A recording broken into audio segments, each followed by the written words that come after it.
Chat লিস্টের প্রথমে থাকা মানুষটাও এক সময় চলে যায় ব্লক লিস্টে। কল লিস্টের প্রথমে থাকা মানুষটাও কোনো একদিন চলে যায় ব্ল্যাক লিস্টে। 3 বেলা নিয়ম করে যে মানুষটার খোঁজ নেওয়া হতো, কেয়ার করা হতো, এখন দিনের পর দিন চলে গেলেও কখনো জানা হয় না মানুষটা কেমন আছে।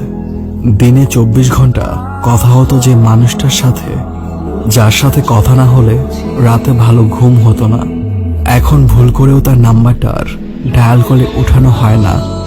যে মানুষটাকে না দেখলে ভীষণ খারাপ লাগতো, চারিদিকে শূন্য শূন্য মনে হতো, সেই মানুষটার চেহারাটাও কোনো এক সময় ঝাপসা হয়ে যায়। আসলে সময়ের সাথে সাথে একদিন সবকিছু বদলে যায়। চ্যাট লিস্ট, কল লিস্ট, প্রিয় মুখ, সবকিছু। শুধু বদলায় না ফেলে আসা স্মৃতিগুলো। কিছু মানুষ সেই স্মৃতিগুলো যত্ন করে বুকের বাঁ পাশে রেখে দেয়, আবার কেউ তা শূন্যে উড়িয়ে দিয়ে সবকিছু ভুলে যায়।